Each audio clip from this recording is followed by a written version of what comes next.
თქვა რა მოდის უკვე. ეხა ახსენდება ფოკუსის გასწა. ცუდი განათება.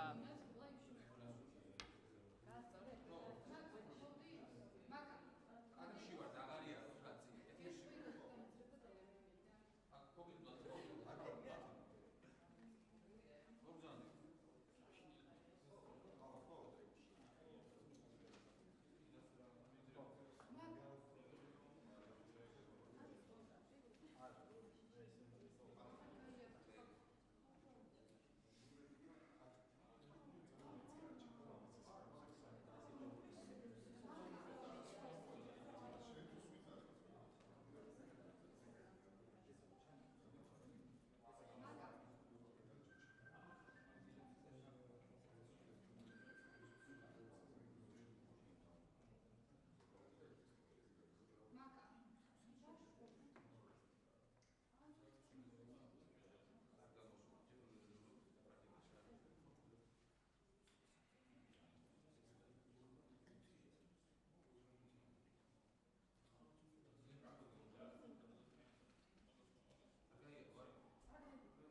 მოგესალმებით.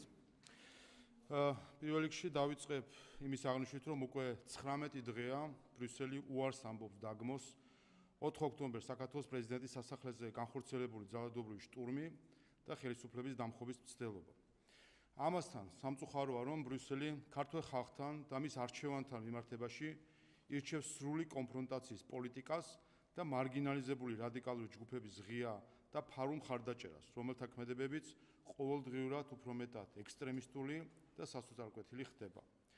ზუსტად ისე, როგორც 2024, 2021, 2020 წლის და კიდევ არაერთ არჩევნებზე ჩვენ კვლავ ხედავთ გარედან წამოსულ გამამხნევებელ სიგნალებს, რომელიც დამარცხებულ და გაკოტრებულ ძალებს წინააღმდეგობისთვის აქეზებს. სწორედ ასეთ წამქეზებლობად უნდა განვიხილოთ გუშინდელი ამბავიც, როდესაც ევროპარლამენტმა მზია ამაღლობელს სახაროვის პრიზი გადასცა. დღეს მზია ამაღლობელი არის დამარცხებული და შერცხვენილი პროტესტის მძევალი, რომელსაც მოეთხოვება შეესაბამებოდეს მისგან გამოძერწილი გმირის ცრუ ხატს. ადამიანის და მისი ბედის მიმართ ასეთი დამოკიდებულება მართლაც სავალალოა. უფრო ზოგადად რომ შევხედოთ, ჩვენ ამ პრიზით კიდევ ერთხელ დაგვანახეს, რომ ჩვენსას არც სახელმწიფოს, არც სუვერენიტეტს, არც დემოკრატიას და არც მის წესრიგს პატივს არსემენ და არა დაგიდევენ. ღირებულების საბაბად მოყვანით კი ახალისებენ ანტისახელმწიფოებრივ და დესტრუქციულ აქტივობას ნებისმიერ დონეზე. სწორედ ამგვარი ორუელისეული ახალმეტყველებით ცდილობენ ამობრუნებული რეალობის დამკვიდრებას, როდესაც ევროპარლამენტის ხელით ქვეყანაზე მოძალადეს გმირად აცხადებენ, ხოლო ქვეყნის პატრიოტს მტრად. ლაზარე გრიგორიადისის მაგალითით საკმარისი იყო თავის დროზე, თუ როგორ გამოგვიცხადა ბრიუსელმა გმირად მოლოტოვის კოქტეილის მსროლელი და რა შედეგი მოიტანა ამან. მოძალადის ამ ცრუ გაგმირებამ წარმოშვა ახალი მოძალადეები, ერთ მოლოტოვის კოქტეილს მოჰყვა 10, ერთ დამწვარ მანქანას ევროკავშირის დროშით ხელში საქართველოს პარლამენტის გადაწვის მცდელობა. ყველაფერთან ერთად ამაღლობელისთვის სახაროვის პრიზის გადაცემამ კიდევ ერთხელ დაგვანახა, რომ ბრიუსელში არ გააჩნიათ მგრძნობელობა ქართველი ხალხის მიმართ. მათ არ ესმით საქართველოს ნამდვილი ხმა, ვინ ვართ, საიდან მოვდივართ, რა გვაწუხებს და რა გვახარებს. ბრიუსელში ეს რომ ესმოდეთ, ისიც ემახსოვრებოდათ, რომ სახაროვის პრიზი ქართული სახელმწიფოებრიობის მტრის სახელს ატარებს, რომელიც ჩვენ მცირე იმპერიას გვიწოდებდა და საქართველოს დანაწევრებას გულშემატკივრობდა. ისევე როგორც არ ახსოვთ, რომ სახაროვის პრიზი რუს შოვინისტს ნავალნისაც მიანიჭეს, რომელიც გულმოდგინედ უჭერდა მხარს საქართველოს ოკუპაციას. სახაროვის სახელობის პრიზის ქართველისთვის გადაცემა ქვეყნის მტრობაში მისი მხილება უფროა, ვიდრე მისი დაჯილდოება. ამ ფაქტის ნამდვილი ირონიაც სწორედ ამაშია, რომ საქართველოს სახელმწიფოებრიობის მტრის სახაროვის სახელობის პრიზი გადაეცა აქტივისტს, რომელმაც სწორედ ქართულ სახელმწიფოზე მიიტანა იერიში. მაგრამ რას უნდა ველოდოთ იმ ხალხისგან, ვინც სულ ახლახან ჟურნალისტებად მედიების მდევნელ პროკურორ ნიკა გვარამიას და სააკაშვილის კორუმპირებულ მინისტრს დავით კეზერაშვილს წარმოგვიჩენდა. ან მათგან, ვინც ძალადობის ორგანიზატორ შიდა ტერორის ცეცხლაძესთან სალონურ მიმოწერაშია. შეუძლებელია, რომ დღეს ბოლო 1 წლის მანძილზე 2 ჩატარებული არჩევნების მაგალითზე ვინმეს არ ესმოდეს, რა განწყობაა ქვეყანაში, სად არის ქართველი ხალხის უმრავლესობა და რა სურს მას. ამიტომ მათი პოლიტიკა შეურაცხყოფას აყენებს ქართველ ხალხს, მის არჩევანს, გარედან ინსტრუმენტალიზებული პოლიტიკური თემებით აპირისპირებს ადამიანებს, უბიძგებს ძალადობისკენ და მსხვერპლის როლს არგებინებს ძალადობის ყველაზე მოწყვლად მონაწილეებს. ჩვენ დღესაც ვხედავთ სწორედ ასეთ წახალისებულ ადამიანებს, რომლებსაც მკაფიო გათვლით და ცივი გონებით წირავენ მარწესრიგთან დაპირისპირების შედეგად მიღებული სასჯელისთვის. ჩვენ ვხედავთ, რომ ყველა ღია თუ ფარული ორგანიზატორი იკავებს დისტანციას, არ დგას ავანგარდში და საგამზირე მსხვერპლად სხვას წირავს. ჩვენთვის ეს ტაქტიკა გასაგებია, თუმცა ის არ მუშაობს და არც იმუშავებს. სახელმწიფო მშვიდად, აუღელვებლად და მეთოდურად დაიცავს ამ ქვეყანაში წესრიგს, უსაფრთხოებას, კონსტიტუციას და უმრავლესობის აბსოლუტურ ნებას.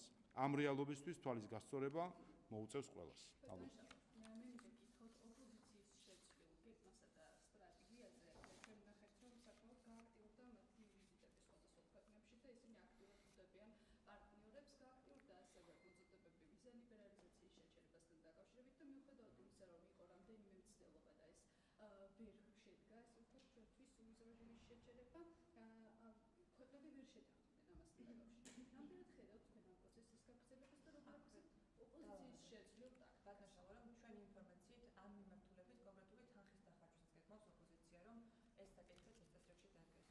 არაი თანხის დახარჯვა ოპოზიციას არ სჭირდება, ისინი ასრულებენ უცხო დაკვეთას, არიან მათი გავლენის აგენტები და ჩადიან ცენტრში თავისი მითითებების მისაღებად. ასე რომ ეს მთელი ამ პერიოდი ჩვენ ზუსტად ამას ვაკვირდებით, რომ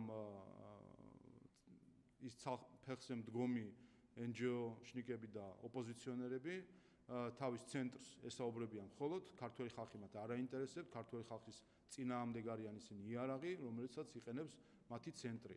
ასე რომ ეს ვიზიტები, როგორც არჩევნებამდე, ისე მას შემდეგ ზუსტად ამას ემსახურება, რომ კიდევ ერთხელ იწვნია უცხოურმა გეგმამ საქართველოში მარცხი და ახლა მოხდეს გეგმის გადალაგება, რაღაც ახალი მიდგომების მოფიქრება და ამიტომაც მიდიან საზღვარგარეთ, რომ ადგილზე კონსპირაციულად, ისე რომ ქართულმა ხალხმა ის არ დაინახოს, ვერ გაიგოს, ვის ხვდებიან და რაზე საუბრობენ, კონსპირაციულად მიიღონ დავალებები საქართველოსთვის ძილის გამოსათხოვად.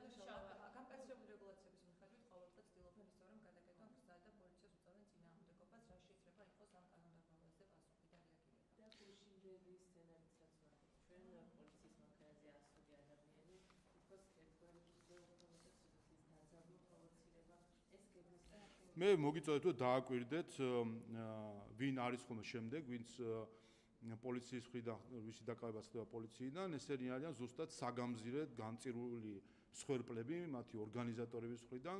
ორგანიზატორები ადგილობრივი დგანან ტროტუარზე, ნაბიჯს არ დგავენ რუსთაველის გამზირზე, უცხოელი ორგანიზატორები კი ტრიბუნიდან საუბრობენ და აკეზებენ მათ. საბოლოო ჯამში ზუსტად ასეთი ადამიანები, სუსტები, მოწყვლადები, ემოციურად ამყოლებს სწირავენ იმისთვის, რომ შეეწინააღმდეგონ დაარღვიონ კანონი და შემდეგ წარმოაჩინონ ისინი მსხვერპლად.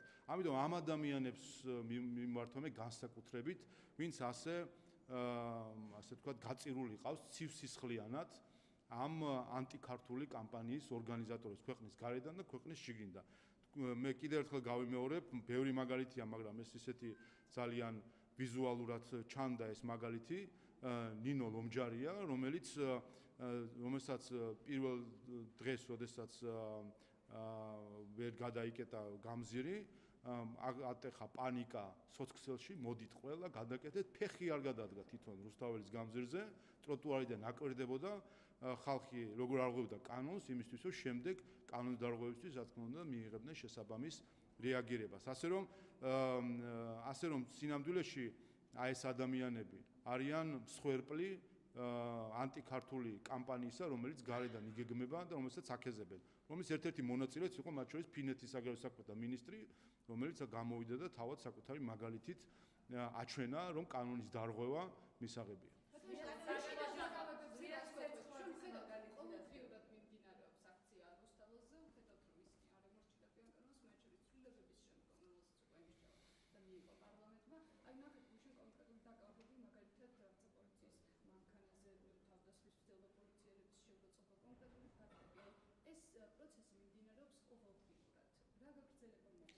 უბრალოდ ყოველისა 50 ადამიანი თავის ნებას ვერ მოახლოს 1.5 მილიონიან ქალაქს და ზუსტად ეს არის რაც უნდათ გარედან დაამკვიდრონ, რომ აქ აპარტეიდი იყოს და უმცირესობამ უკარნახოს თავისი ნება უმრავლესობას.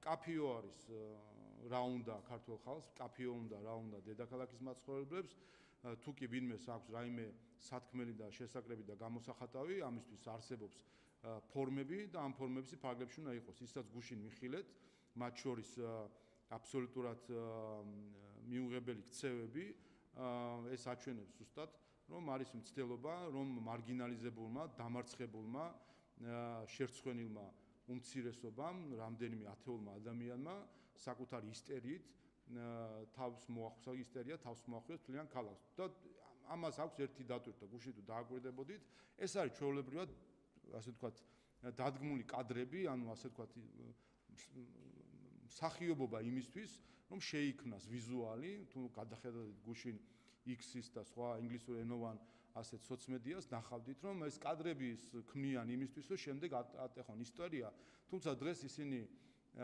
ჩავარდნილი არიან იმ წყემსის როლში, რომელმაც იმდენჯერ იყვირა ტყუილად მგელი-მგელიო, რომ მათ არავინ უჯერებს, ვინც კი რეალურად აანალიზებს საქართველოს მდგომარეობას. რაც შეეხება მათ დამკვეთებს, მათ დიდი არაფრის ჩვენება არ ჭირდებათ.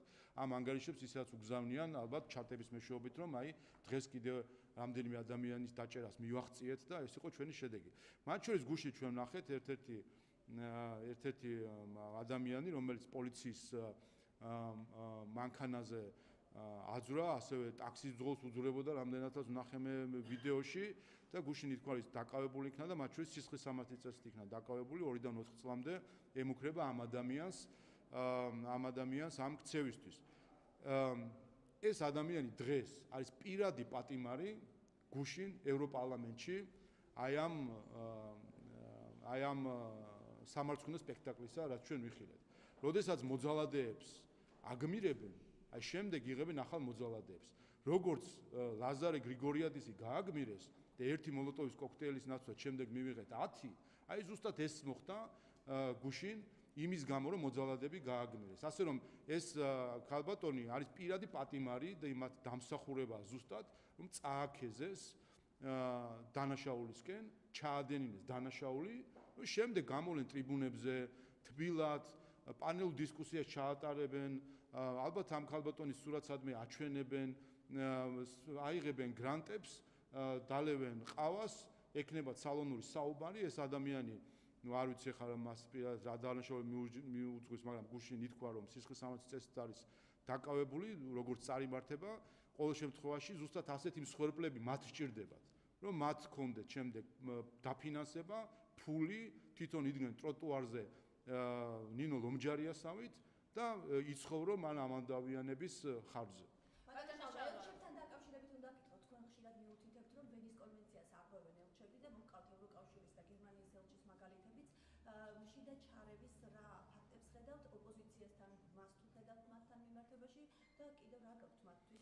ეხლა გქონდა უბრალოდ გამოუგნებელი იყო, როდესაც ევროკავშირის საელჩო ტერორის წერს წერილს. ეხლა ეს ამას ვენის კონვენცია ჭირდება თუ აბას უბრალოდ ადამიანობა ჭირდება, რომ ტერორისტთან არ იყოს სალონურ მიმოწერაში.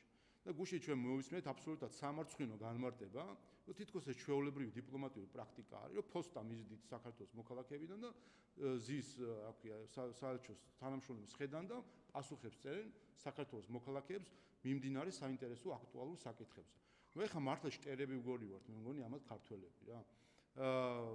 კიდევ ერთხელ ტერორისტთან მიმოწერა არანაირი ყოფითი ყოველდღიური დიპლომატიური საქმიანობა არ არის. და ეს მისი არა მხოლოდ თვითონ ფაქტი არის უკვე სკანდალი, მაგრამ მეორე არის კიდე შინაარსი იმ წერილისა, რომელიც მიწერეს და გუშინ თითქოს ეს არ იყო მხარდაჭერა. წერენ ადამიანს, რომელიც აქციებზე ძალადობის გამო არის მსჯავრდებული. მას წერენ შინაარსი წერილს არის, რომ აქციებზე ძალადობის გამო მსჯავრდებული ადამიანების გათავისუფლებას ითხოვენ და ჩვენ გვეუბნებიან, რომ ეს არ არის მხარდაჭერა. ნუ ვისატყუებენ ამ ყველაფერს და კიდევ ერთხელ ეს არის ზუსტად ესეთი საქციელი, რომელიც მათ შორის ამ ასეთ საქციელის გამო არის საქართველოში წახალისებული ძალადობა, ექსტრემიზმი და ახლა უკვე ტერორიზმი, რომელიც ჩვენ მივიღეთ 4 ოქტომბერს საქართველოს პრეზიდენტის სასახლეზე თავდასხმით. და შეგახსენებთ კიდევ ერთხელ, რომ მოლოტოვის კოქტეილის კამპანია დაფინანსებული იყო ევროკავშირის მიერ. ევროკავშირმა წარმოიდგინეთ, ღირებულებები, ფასეულობები, რაღაც ხო ამაზე ხო საუბრობენ. ეს ყველაფერი აღმოჩნდა, რომ არის შირმა. ევროკავშირი აფინანსებდა ადამიანის მკვლელობის ინსტრუმენტის კამპანიას. ნუ ამაზე დიდი ამაზრზენი დაფინანსება რა შეიძლება იყოს? დღემდე ბოდიში არ მოუხდია ამის გამო ევროკავშირის რომელიმე ინსტიტუციას, რომ ჩვენთან აქ მოლოტოვის კოქტეილების კამპანიები გვიფინანსეს, რის შედეგადაც ვიხილეთ ჩვენ შაშა რაც მოხდა, რომ ისტორიაში პირველი შემთხვევის შემდეგ, რომელიც გრიგორიადისმა გაისროლა მოლოტოვის კოქტეილი, სწორედ ამ კამპანიამ მოიტანა შემდეგ ათეულობით მოლოტოვის კოქტეილი.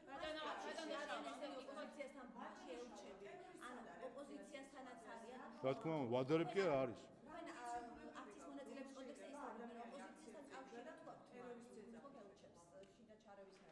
რა თქმა უნდა, ეს არის ზუსტად კავშირი. აბა ტერორისტს რომ მიწერ წერილს, ეს კავშირი წაქეზება და შეგულიანება არ არის მოძალადეების. დღემდე 19 დღე გავიდა. მე-19 დღეა დღეს. დღემდე ერთი სიტყვით არ დაუგმიათ ძალადობა, ხო მარტივია რა თქვა, რომ აი გმობთ 4 ოქტომბერს ძალადობრივ შტურმს პრეზიდენტის სასახლეზე. აი რა უდგას ამას წინ? რა უდგას? ძალადობა არ იყო, თუ ვერ დაინახეს რა იყო? რატომაც არ აკეთებენ აი ამაშია სინამდვილეში პასუხი, რასთან გვაქვს საქმე. იმიტომ არ აკეთებენ, რომ სინამდვილეში მხარს უჭერენ, ახალისებენ და იწონებენ. აი ეს არის ის სავალალო დასკვნა, რომელიც ქართულ ხალხს გამოაქვს და ეს არის ის რეალობა, რასაც ჩვენ თვალით უნდა გავუსწოროთ, რომ საქართველოში ძალადობა დღეს წახალისებული არის ევროპული სხვადასხვა სტრუქტურები. ბატონო შავა, საკონსტიტუციო სარჩელზე უნდა გითხოთ, იყო მოლოდინი, რომ მიმდინარე კვირაში შეიტანდით სარჩელს, რა ეტაპზე არის იმომზადება და კიდევ ერთხელ ამ სარჩელის მიზანზე რომ კიდევ მოკლედ, რაც შეეხება სარჩელს, მე წინადად ვთქვი, რომ სარჩელი მზად არის, ფაქტობრივად უბრალოდ მიდის მისი დახვეწა ფორმულირებების. კიდევ ერთხელ ვიტყვი, რომ ეს რა თქმა უნდა კომპლექსური საკითხი არის, მათ შორის მოიცავს დიდ პერიოდს სხვადასხვა პარტიების მოქმედებისა. ერთი, მეორე, ეს არის პირველი შემთხვევა, რომელსაც პარტიის აკრძალვასთან დაკავშირებით, რომელიც უნდა განიხილოს საკონსტიტუციო სასამართლოდ. ეს არის აქედან გამომდინარე ისტორიული პროცესი და ჩვენ რა თქმა უნდა გვინდა რომ სარჩელი, რომელიც საქართველოს ისტორიაში შევა, იყოს ისეთი დოკუმენტი, რომელიც იმსახურებს შემდეგ, რომ ისტორიულ დოკუმენტის სახელი ქონდეს. ამიტომ მიდის მუშაობა სარჩელის საბოლოო სახეს იმისთვის, რომ სარჩელს მივცეთ საბოლოო სახე და ამ დღეებში შევიტანთ და გაცნობებთ მის შინაარსს. რაც შეეხება რა არის მიზანი. მე ახსენე კიდევაც მათ შორის სხვადასხვა ცვლილებები, ჩვენ ამოვავსეთ ყველა ხარვეზი, რომელიც არსებობს პარტიასთან და პოლიტიკურ საქმიანობასთან დაკავშირებით, ის რაც არ ქონდა აქამდე ჩვენს კანონმდებლობაში და არის სხვა დემოკრატიულ ქვეყნებში, გავითვალისწინეთ ეს პრაქტიკაც, მათ შორის მემკვიდრე პარტიის ინსტიტუტი და ასევე ინდივიდების პოლიტიკური საქმიანობის შეზღუდვის შესაძლებლობა. ამიტომ დღეს ჩვენ პარტიებთან დაკავშირებით გვაქვს რამდენიმე ოფცია. პირველი ამ სარჩელიდან გამომდინარე, პირველი მოვითხოვოთ ამა თუ იმ პარტიის საქმიანობის აკრძალვა. მეორე მოვითხოვოთ ამა თუ იმ პარტიის სახელით წარმომადგენლობით ორგანოებში არჩეული პირებისთვის მანდატის შეწყვეტა. მესამე მოვითხოვოთ ცალკეული ინდივიდების პოლიტიკური საქმიანობის შეზღუდვა. და სამომავლო ინსტრუმენტი ზოგადად არსებობს მემკვიდრე პარტიისა, თუ კი აკრძალული პარტია თუ მოხდება პარტიის აკრძალვა და მისი წევრები იდენტურ პარტიას შექმნიან, მისი აკრძალვა. ანუ შესაბამისად ჩვენ დღეს გვაქვს სამი ოფცია. პარტიის აკრძალვის მოთხოვნა, მათი რიგებიდან არჩეული პარლამენტის თუ საკრებულოს წევრების მანდატების შეწყვეტის მოთხოვნა და ცალკეული კონკრეტული ინდივიდების პოლიტიკური საქმიანობის შეზღუდვა. ჩვენ მათ შორის ამაზე ვმსჯელობთ ამ სამი ოფციიდან, რომელი კომბინაცია მოთხოვნის კომბინაციით მივმართოთ საკონსტიტუციო სასამართლოს ამ ჯერზე. ამიტომ ესეც გახლავთ საკითხი, რომელსაც იხილავთ როგორც კი საარჩევნო გასაჯაროება.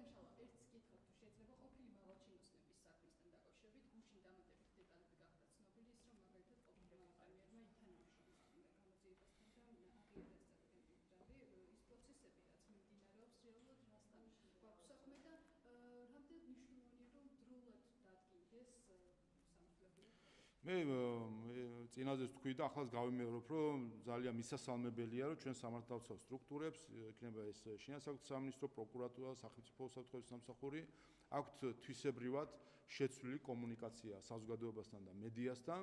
ხედავთ, რომ არის ძალიან სწრაფი გავრცელება ინფორმაციის, როგორც პროაქტიული მიწოდება ინფორმაციის ბრიფინგების სახით, ისე თუ კი რაღაცა ღია კითხვები რჩება ხოლმე ან არსებობს, ამაზე დროული რეაგირება და ინფორმაციის მიწოდება მედიისთვის. ამიტომ ვფიქრობ, რომ ამ მხრივ ჩვენც ისევე სწრაფად და შინაარსში ვართ ინფორმირებული როგორც მთლიანი საზოგადოება.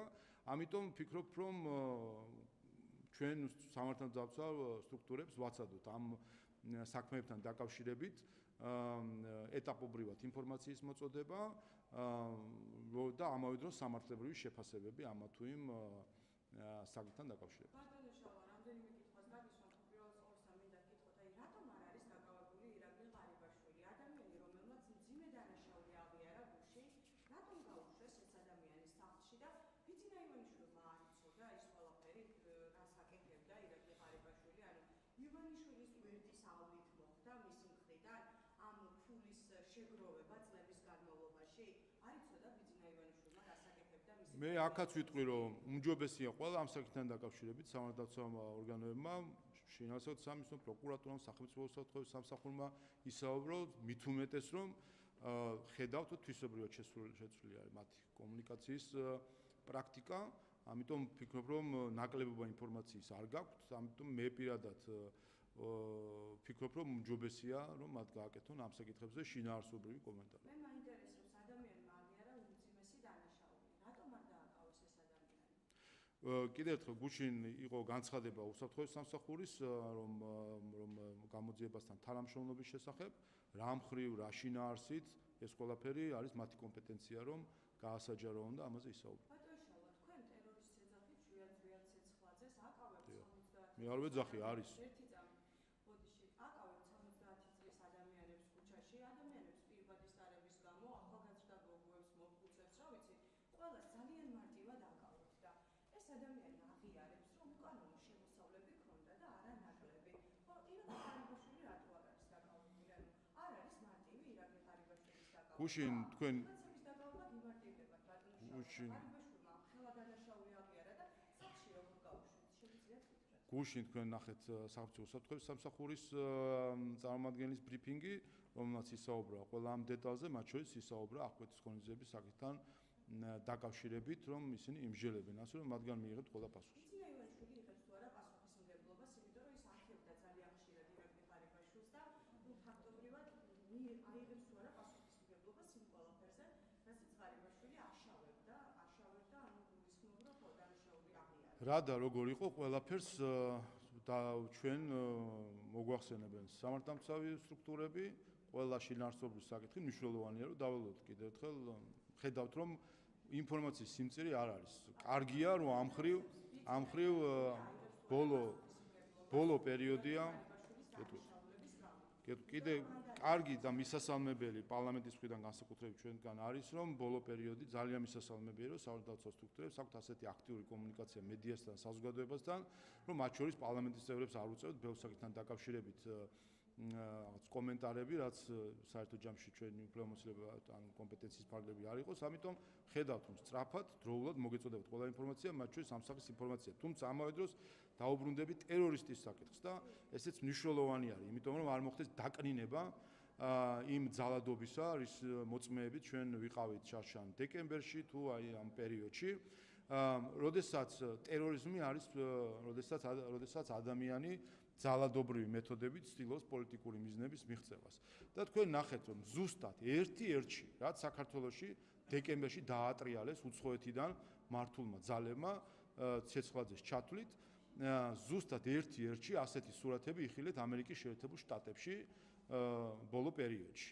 და ზუსტად ეს შეფასება არის ამერიკის შეერთებულ შტატებში, რომ ეს არის შიდა ტერორიზმი, როდესაც მანქანებს წვალ, როდესაც უვარდები, როდესაც შენობების აღება გინდა, როდესაც ძალადობ, ეს არის შიდა ტერორიზმი. ასე რომ ზუსტად ამერიკული სტანდარტით, თუ კი ვინმე სტანდარტები აინტერესებს, ცეცხლაძე და მისი თანაამსრულებლები არიან შიდა ტერორისტები და ყველა ვისაც მასთან აქვს ესეთი სალონური მიმოწერა ევროკავშირის საელჩოს ჩათვლით, არიან აკნინებენ, უბრალოდ ახალისებენ თუ რაღაცნაირად მისაღებად თვლიან, აქცევენ ტერორიზმს, რაც მიუღებელია, როდესაც ევროკავშირის საელჩო ტერორისტთან არის სალონურ მიმოწერაში და რა თქმა უნდა, ამაზე ჩვენ ძალიან ხმამაღლა ვისაუბრებთ და ერთადერთი შანსი ევროკავშირის საელჩოს აქვს ის, რომ მათ ამ წელის დეზავუირება გააკეთონ, თქვან რომ ეს იყო შეცდომა, არასწორი ქმედება და გამოიხმონ უკან საკუთარი წერილი. სხვა შემთხვევაში ფაქტია, რომ ეს არის ტერორიზმის დაკნინება და ტერორისტთან სალონური მიმოწერის გამარჯვება. სტანდარტი ახსენეთ და ამერიკული სტანდარტის მიხედვით ალბათ სახლში არ დაუშვებდნენ ადამიანს, რომელიც აღიარებს, რომ უკანონოდ ჰქონდა მილიონები სახლში, ბატონოშაულა და რატომ გაუშვით ირაკლი ღარიბაშვილის სახლში? მან არანაკლები დანაშაული ჩაიგინა თუ უკანონოდ ჰქონდა მილიონები, ხო? თქვენ რატო აკრიტებთ ამ დანაშაულს? კიდევ ერთხელ, თქვენ ხედავთ, რომ სამართალდაცვავი სტრუქტურები არაფერს არ ერიდებიან.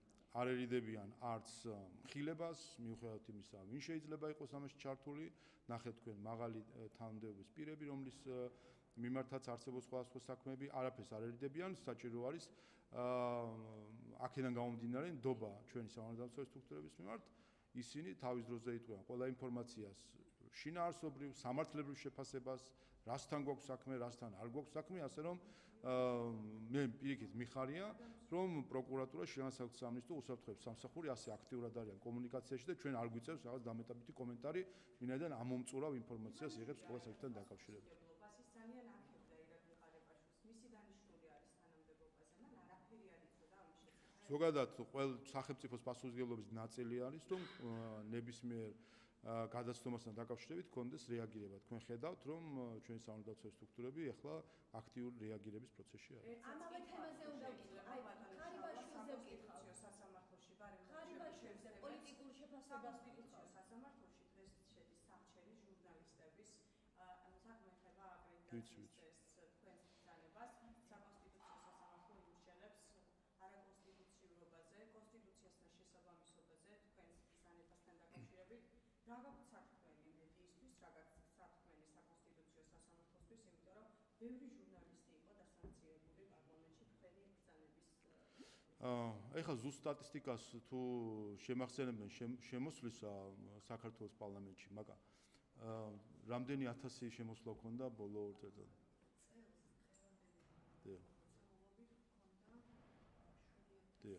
მარტო წელს 2025 წელს 7500 გიპასუხეთ. მაცადეთ, მანდაც მოვა. მარტო წელს მარტო წელს წელი დასრულებული არის 7000, ჩავთვალეთ წელიწადში 10000 შემოსვლა არის ჟურნალისტების, როგორც წლიური, ისე სპეციალური საშვებით. 2023 წლიდან მოქმედებს ეს ბრძანება, ჩათვალეთ დაახლოებით 30000 შემოსვლა იყო ჟურნალისტების საქართველოს პარლამენტის შენობაში. აქედან წესების მიღმა ქცევა, რომელსაც მოყვა რეაგირება, იყო ალბათ 15. დაახლოებით 15. ნუ ეხლა რამდენი პროცენტია 15 30000-დან? თქვენ თვითონ გამოთვალეთ ერთი და მეორე. ეს ხომ აჩვენებს, რომ დანარჩენ 29000 985 შემთხვევაში ჟურნალისტები სრულად აცნობიერებდნენ მათი პროფესიული საქმიანობის და ეთიკური ჟურნალისტიკის სტანდარტებს და რომ 15 რომ დგას 29850 საპირწონედ ზუსტად ეს გამონაკლისი ადასტურებს წესს რომ ეს 15 იყო აცდენა ჟურნალისტური ეთიკური ჟურნალისტიკის სტანდარტებისგან და 29850 შემთხვევაში განსხვავებით 15 შემთხვევისა იყო დაცული.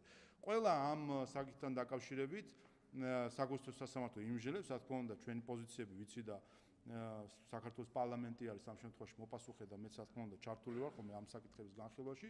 ჩვენ გვაქვს საკმაოდ ძლიერი პოზიცია არა მხოლოდ ჩვენ კონსტიტუციაზე დაყრდნობით, არამედ საერთაშორისო გამოცდილებაზე დაყრდნობით და რაც თავარია, ვფიქრობ, რომ ყველასთვის არის მისაღები ის გარემო, რომელიც პარლამენტში არის, საქმიანი გარემო, ასე რომ მე ვფიქრობ, რომ პირიქით ჟურნალისტებისგან მადლობას უნდა ვისმენდეთ ამასთან დაკავშირებით. მადლობას ვერ გეტყვით, იმიტომ რომ გუშინ მაგალითად ჩვენი ტელევიზიის ჟურნალის არ დაუშვეს საშვით და კიდევ ერთი აცდენა ჰქონდათ ალბათ იმ ჟურნალისტებს, რომ ჩვენი კოლეგები, ვინც არიან და იყვნენ დასამცირებული, მათ არაფერი ისეთი არ გაუკეთებიათ ამ შენობაში, რასაც არ მუშაობთ მაგალითად და ან პირადად მე რასაც არ მუშაობ პარლამენტში, როგორც მე ვწერ დეპუტატებს, ისევე წერდნენ რუსუდან დუმბაძეც, ნინი ბალანჩივაძეც და სხვა ჟურნალისტებიც. მოდი მიუბრუნდები, მაშინ და მე განსხვავებული მათ არ გაუკეთებიათ და დანაშაული არის როგორ ხა უკვე 15 შემთხვევა 29885-ის წინააღმდეგ.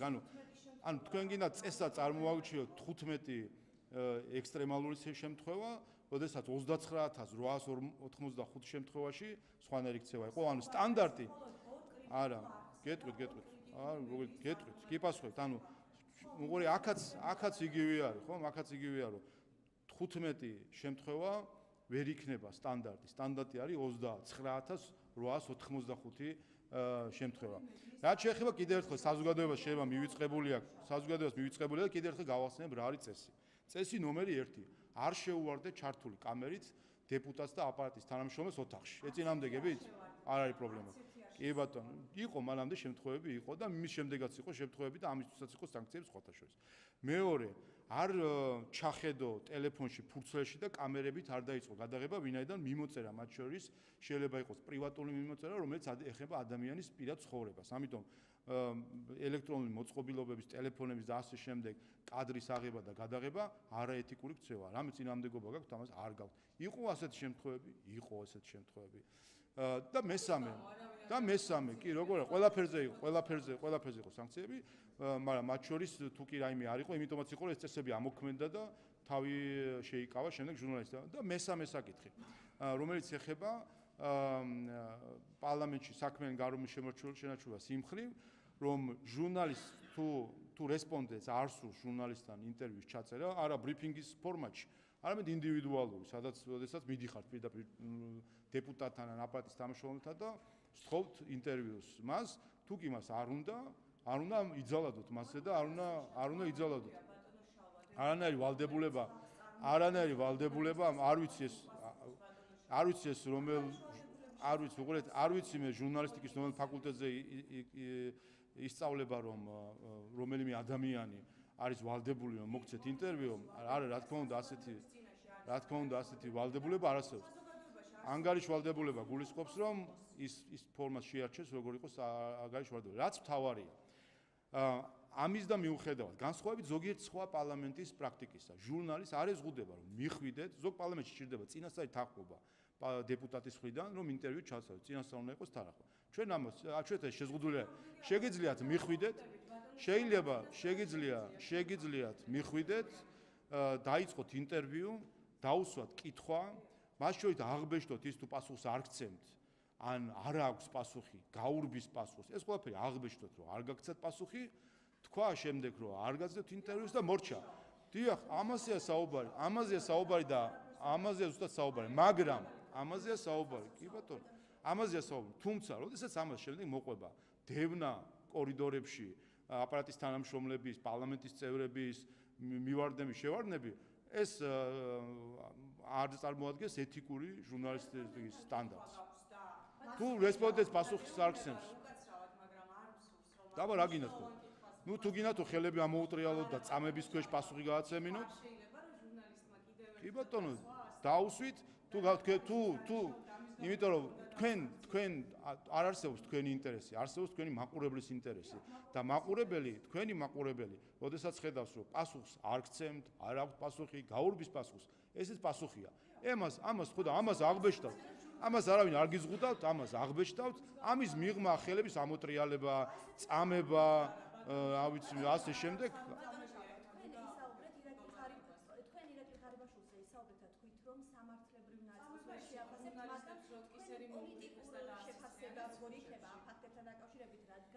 ყოველთვის მაღალი თანამდებობა ეკავა გარიბაშვილს ორჯერ იყო პრემიერ-მინისტრი. თქვენი პოლიტიკური შეფასება როგორია ამ ფაქტების მიმართ? ჯერ უნდა იყოს სამართლებრივი შეფასება, იმისთვის რომ იყოს შემდეგ პოლიტიკური შეფასება. ამიტომაც არის რომ მნიშვნელოვანი არის რომ სამართალდაცვო სტრუქტურებს კონდეთ ჯერ სამართლებრივი შეფასება, ყველა საკითხთან და გარემოებასთან დაკავშირებით ზოგადად და ამის შემდეგ იქნება პოლიტიკური შეფასება. მაშინ გახარიებზე კითხავთ კიდევ აპირებენ პარლამენტში შემოსვლას 12 დეპუტატი, კიდევ ერთხელ შეხვდათ კერესელიძე უკვე თქვენ, როგორ აფასებთ ამ ფაქტს და როგორ ფიქრობთ მათ ჩართვა საპარლამენტო?აფერ საქმეში შეხვედრა ქონდა, რა თქმა უნდა აინტერესებდა ვინაიდან ბატონი შალვა კერესელიძე გახლავთ 12 დეპუტატიდან ერთადერთი ვინც წინამოწვევის პარლამენტშიც იყო და იცნობს მეტნაკლებად საპარლამენტო პროცედურებს. ქონდა შეხვედრა ტექნიკურ საკითხებზე, სჭირდებათ გარკვეული საბუთები, საშვები, ოთახები, ასე შემდეგ, ამ საკითხთან დაკავშირებით. ასევე რა თქმა უნდა თავად ისინი ის უფლებამოსილებები რაც რეგლამენტით გააჩნიათ, რა თქმა უნდა შეუძლიათ სრულად ისარგებლონ ამ ყველაფრით. რაც შეეხება პოლიტიკურ დამოკიდებულებას, რა თქმა უნდა აქ ჩვენ არაფერი ნათამაშები არ გვქონდა. ჩვენ რა დამოკიდებულებაც გვქონდა გიორგი გახარიას მიმართ და მისი გუნდის მიმართ წინამოწვევის პარლამენტში. ამის შემდეგ რამე თუ გაუარესდა თორე ხა გაუმჯობესებისკენ რა თქმა უნდა არაფერი არ წავიდოდა. ამის შემდეგ იყო ზუსტად არჩევნების არაღიარება, ბოიკოტი, ნახევარფეხით შემოსვლა, ასე ვთქვათ, პარლამენტში, ასე რომ აქ ეხა ჩვენგან არ უნდა ელოდნო, რომ იქნება ისე მოიქცევა საპარლამენტო უმრავლესობა, თითქოს არაფერი არ მომხდარა. ამიტომ ჩვენ რა თქმა უნდა ჩვენი შეფასება გვექნება.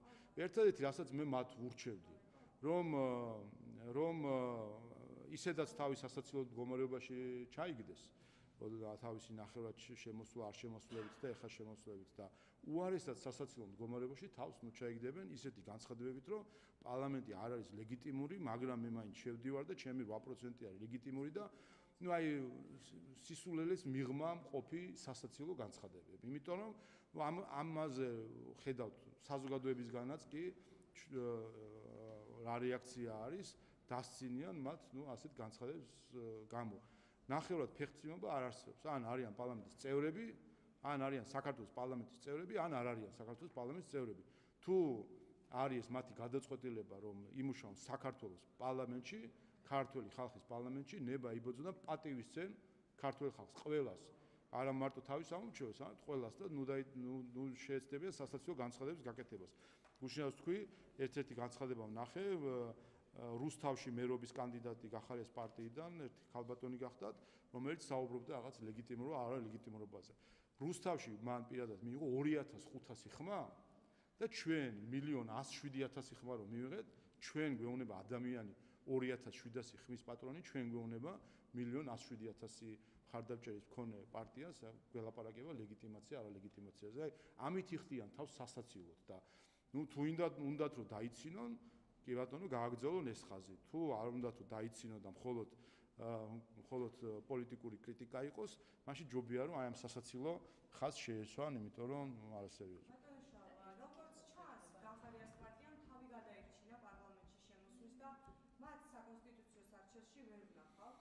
თქვენ თქვით, რომ რამდენიმე დღეში იქნებაო და აი თვალინდელი დღეღა არის დარჩენილი. ხო არ იქნება საკონსტიტუციო სარჩელი და გახარიას პარტიას ვნახავთ ჩვენ გასაუბრებელ პარტიებში. ჩვენ ვნახოთ სარჩელი შეიძლება იყოს დღეს ხუთშაბათი, ხო შეიძლება იყოს ხვალ, შეიძლება იყოს ორშაბათს. კიდევ ერთხელ ჩვენ მუშაობთ იმისთვის, რომ იყოს ასე ვთქვათ ტექსტი, თავად იყოს როგორც ისტორიული დოკუმენტი, სულად გამართული და არგუმენტირებული. გარდა იმისა, რომ ვიწრო ჯგუფი მუშაობთ თავად სარჩელის შინაარსთან დაკავშირებით, რა თქმა უნდა, შემდეგ მნიშვნელოვანია რომ სარჩელი განვიხილოთ უმრავლესობის ფორმატში. ერთი განხილვა ჩვენ ზოგადი მონახაზის ქონდა უკვე უმრავლესობასთან ერთად, თუმცა რა თქმა უნდა რა თქმა უნდა, ჩვენ როდესაც უკვე საბოლოო სახე ექნება სარჩელი, მათ შორის სასარჩელო მოთხოვნებს ამას განვიხილავთ. რაც შეეხება პარტიებს კრიტერიუმი არ არის ვის რა პოზიცია აქვს დღეს, ან არ ვიცი, ვინ სად არის. კრიტერიუმი არის მარტივი, ვინ არ ღვევდა კონსტიტუციას ჩვენი შეფასებით, სად გვაქვს საკმარისი მტკიცებულებები იმისვა, რომ წავდგეთ ჩანას და 20 ივნის ძალიან ძიმე იყო მისი გასაუბრებები და ლამის ქვეყნის მოღალატეს ეძახდით და მეორე ფრონტს ხსნიდა ჩორჩანაშიო და 20 ივნის ერთის დავალებებს ასრულებდაო და ეს არ არის მაინც და მაინც საკმარისი რომ მე არ მithქვავს რომ არ არის საკმარისი მე პირიქით ის გითხარი თუ ის ფაქტი რომ ვინმე პარლამენტში არის თუ არ არის ეს არ არის არავისთვის არ არის ჩვენთვის რაიმე არგუმენტი ან თავი შევიკავოთ საკონსტიტუციო სარჩელისგან ან პირიქით ეს იყოს საფუძველი საკონსტიტუციო სარჩელისთვის მთავარი არგუმენტი და საზომი ჩვენთვის არის კონსტიტუცია და ერთი რეგლამენტით გათვალისწინებული შესაძლებლობებზე ვისაუბრეთ შალვა კერესელიძესთან შალვა კერესელიძემ თქვა ან ისაუბრეთ საპარლამენტო თანამდებობების დაკავებასთან დაკავშირებით იმიტომ რომ ოპოზიციის კვოტები მთელი კომიტეტის თავმჯდომარის მოადგილეების არის ვაკანტური და დაიკავებენ ისინი თუ შემოვლენ საქართველოს პარლამენტის რეგლამენტში პარლამენტის წევრებისთვის და ამ შემთხვევაში ოპოზიციის სეგმენტზე თუ ვისაუბრებთ არის ორი სახის ინსტრუმენტები. ერთი, რომელსაც შეუძლია ოპოზიციამ ან დეპუტატებმა თავად უმრავლესობის მონაწილეობის გარეშე ისარგებლონ და რა თქმა უნდა ამაში მათ აქვს სრული თავისუფლება, მათ შორის ფრაქციის შექმნა, კომიტეტებში წევრობა და ასე შემდეგ. და არის ინსტრუმენტები, რომლისთვისაც მათ სჭირდებათ უმრავლესობის თანხმობა.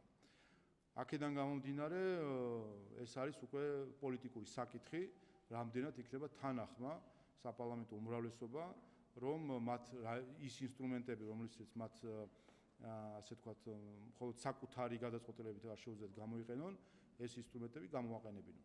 ეს პოლიტიკური პროცესის ნაწილია. არა.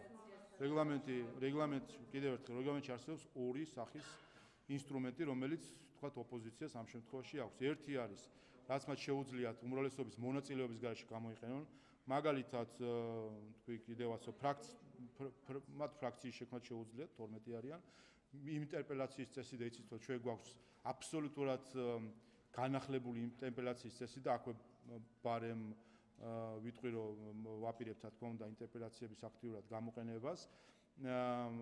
ინტერპელაცია მომავალ კვირას ნახავთ. პრინციპში გეტყვით რომ ინფრასტრუქტურის მინისტრის მიმართ არის უკვე ინტერპელაციის კითხვები გაგზავნილი არის, იცით რომ წინა 4 შაბათი არის ბოლოვადა, სესიების წინა 4 შაბათი და გუშინ იყო ბოლოვადა და საპარლამენტო უმრავლესობის ქართული ოცნების ფრაქციის მხრიდან არსებობს საინტერპელაციო კითხვები, რომელსაც მიემართა ინფრასტრუქტურის მინისტრს მომავალ კვირას გვექნება კიდევაც ინტერპელაცია. შესაბამისად ამ ინსტრუმენტებით ინტერპელაცია ფრაქცია სხვა შეუძლიათ ისარგებლონ, რაც შეეხება სხვა საკითხებს, სადაც საჭიროა თანამონაწილეობა უმრავლესობის, ეს პოლიტიკური საკითხია და როგორ პოლიტიკურ გადაწყვეტილებას მიიღებს უმრავლესობა, ეს დამოკიდებულია უმრავლესობაზე, მასზე, პოლიტიკურ გარემოზე და ასე შემდეგ.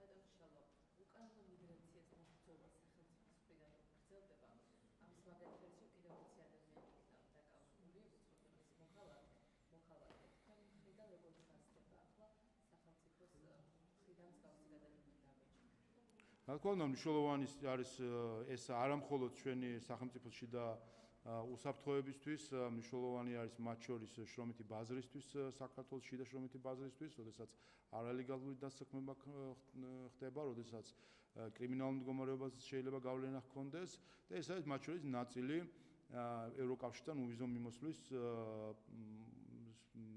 მიმოზვლისთვის ჩვენი მხრიდან აღებული პასუხისმგებლობისა, რომ საქართველოს თავადაც იზრუნოს რომ არ იყოს არალეგალური მიგრაცია, რომელიც შეიძლება შემდეგ რაღაცნაირად გადაედინოს ევროკავშირში. თუმცა იმის გათვალისწინებით, რომ ჩვენ სახელმწიფო საზღვარი ევროკავშირთან არ გვაქვს, ეს რისკები ზოგადად დაბალი არის. ასე რომ მისასალმებელი და მნიშვნელოვანი არის, მათ შორის ჩვენ კანონში ცვლილებებიც მივიღეთ, რომ ეს პროცედურები იყოს რაც შეიძლება ეფექტიანი და კარგია რომ შეასრულოს სამინისტრო ამ ხრივ ძალიან აქტიურად მუშაობს და ჩვენს მიერ გადახალისებულ კანონმდებლობას აქტიურად იღებს.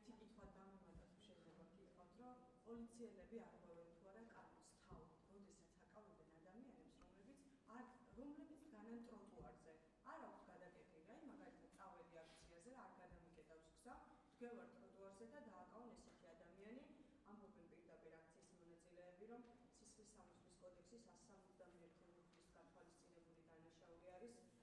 და მანიფესტაციის განხორციელებისთვის უკანონო ფერის შეშლას განახორციელებენ პოლიციელები და თავად აკეთებენ დარღვევას, როდესაც ისეთ ხალხს აკავებენ, ვისაც გზა გადაუკეტავს და უბრალოდ დგას ტროტუარზე. ნიღაბი თუ უკეთია ტროტუარზე? არ უკეთია. ხო. ამიტომ მნიშვნელოვანია კონკრეტული შემთხვევა, ხო? გზის გადაკეთებას დაკავშირებით, ესეც ხო პირდაპირ ეთერშია, ხანუ აქაც ხო სპეკულაციები არ შეიძლება.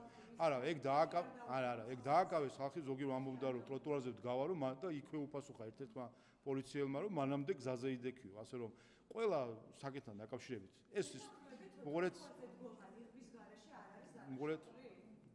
გააჩნია ტროტუარზე ნიღბის გარეშე თუ გახარ და რამეს იპარავ დანაშაული.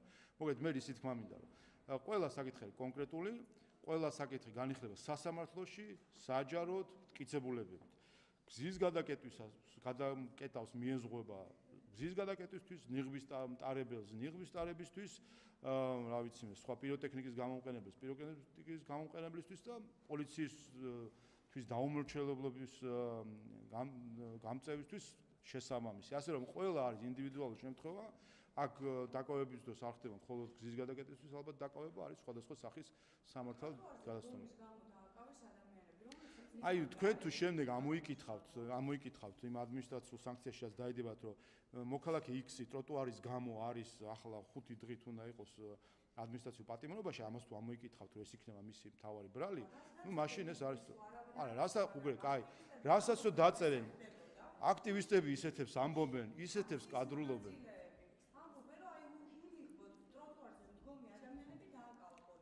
ესეთი გადაცემა იყო 90-იან წლებში, ერქვა ამბობენ. ეხლა ამბობენს და ამან თქვა და იმან თქვა. ამიტომ არსებობს, ამიტომ არის. მივიდეს, ამიტომ ეს აქტივისტი მივიდეს სასამართლოში, მისცეს ჩვენება, რომ მან ნამდვილად იცის, რომ არ იდგა ადამიანი ქუჩაზე მაგალითად. შემდეგ მეორე მტკიცებულება თუ იქნება ვიდეო ფირი სადაც დგას, მაშინ ამ აქტივისტმა ბოდიში მოითხოვოს და მეტი აღარასდროს აღარაფერი აღარ არის.